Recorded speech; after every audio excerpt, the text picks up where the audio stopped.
अपने खूबसूरत पंखों के लिए दुनिया भर में प्रसिद्ध मोर पक्षी के बारे में आप कितना जानते हैं? सिर्फ इतना जानते होंगे कि मोर बारिश में पंख फैलाकर नाचता है, भारत का राष्ट्रीय पक्षी है, आदि आदि।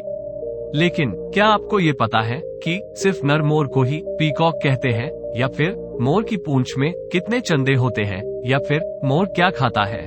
नहीं ना? तो आइए जान लेते हैं। हेलो दोस्तों, आज की इस वीडियो में हम आपको मोर के कुछ ऐसे रोचक तथ्य बताएंगे जो शायद ही आप जानते होंगे। अगर आपको हमारी यह वीडियो पसंद आए तो चैनल को लाइक और सब्सक्राइब जरूर करें। स्वागत है आपका कोइन मीडिया की नई वीडियो में। तो चलिए शुरू करते हैं आज की यह वीडियो।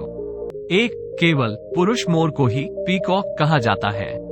मादा मोर को पीहेंस और बच्चों को पीचिक्स और इन सभी के लिए सामूहिक शब्द पीफाउल इस्तेमाल किया जाता है।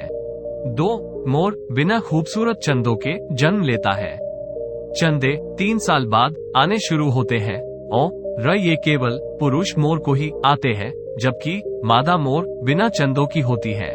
चंदे मीन्स पंख। एक मोर की पूंछ में 150 चंदे तक हो सकते हैं।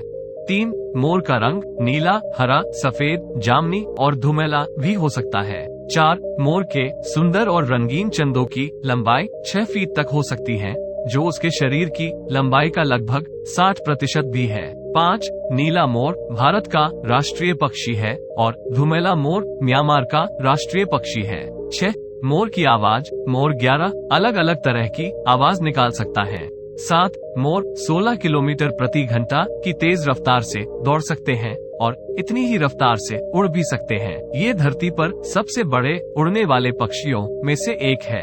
8, मोर पानी में तुरंत डूब जाएगा क्योंकि ये तैर नहीं सकता। ऐसा इसलिए क्योंकि इनके पास झल्लीदार पैर नहीं होते।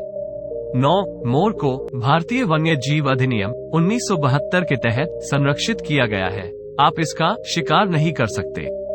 10, जंगल में मोर का औसतन जीवन काल 20 साल का होता है। 11, मोर क्या खाता है? मोर सर्वायरी पौधे और जीव जंतु दोनों खाने वाले होते हैं। ये घास, पत्ते, चने, गेहूं, कीड़े मकोड़े, चूहे, छिपकली, दीमक और सांप तक को भी खा जाता है।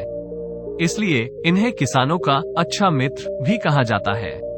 12, मोर के पंखों या चंदों के लिए उन्हें मारने की जरूरत नहीं है, क्योंकि ये हर साल अगस्त के महीने में अपने पुराने पंखों को छोड़ देता है। आप जंगलों आदि से इन्हें इकट्ठा कर सकते हैं। 13, मोर के पंख ऐसे छोटे छोटे क्रिस्टल जैसी संरचनाओं से ढके होते हैं कि आप जितनी बार अलग एंगल से इन्हें देखेंगे, आपको हर बार नया रंग दिखाई देगा। हमिंगबर्ड और शिममेरिंग तितलियों के पंख पर भी ऐसा ही साइरिस्टल होता है। 14, मादा मोर आमतौर पर जनवरी और मार्च के बीच अंडे देती है। ये एक बार में 3 से 6 अंडे दे सकती है। फिर ये अपने अंडे पर बैठती है और लगभग 28 दिनों के बाद एक मोर का बच्चा अंडे से बाहर आता है, जिसका जन्म के समय वजन 103 ग्राम होता है।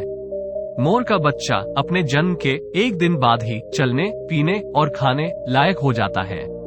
15, मोरों का जिक्र बाइबल में भी है। ऐसा लिखा गया है कि राजा सुलेमान के जहाजों द्वारा एशिया से बाहर ले जाने वाली सबसे मूल्यवान वस्तुओं में से एक मोर थे। 16, प्राचीन यूनानियों का मानना था कि मोरनी का शरीर उसकी मौत के बाद भी नहीं सड़ता, इसलिए इसे अमरता का प्रतीक माना गया। 17, सिकंदर मोर का बहुत शौकीन था और ऐसा कहा जाता है कि सिकंदर ही मोरों को लेकर यूनान गया, जिसके बाद मोर पूरी दुनिया में पहुँचे। 18, हिंदू धर्म में मोर को उच्च कोटि का दर्जा प्राप्त है।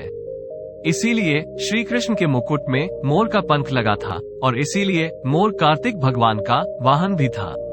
कार्तिक भगवान शिव जी के बेटे थे। 19, भारत के इतिहास के सबसे विशाल साम्राज्य मौर्य साम्राज्य का राष्ट्रीय चिन्ह भी मोर ही था। चंद्रगुप्त मौर्य के राज्य में जो सिक्के चलते थे, उनकी एक तरफ मोर छपा होता था। 20, मुगल बादशाह शाहजहां जिस तख्त पर बैठता था, उसकी रचना ऐसी थी कि 2 मोरों के बीच बादशाह की गद्दी और पीछे पंख फैलाए मोर। इस गद्दी को तख्त ए ताउस कहा जाता था। आपको बता दें कि ताउस अरबी भाषा का शब्द है जो मोर के लिए उपयोग होता है। 21 प्राचीन काल में मोर के पंख को स्याही में डुबोकर लिखने के लिए भी इस्तेमाल किया जाता था। आपने रामायण, महाभारत आदि में लिखते समय बड़े बड़े ऋषियों के हाथ में इसे देखा भी होगा।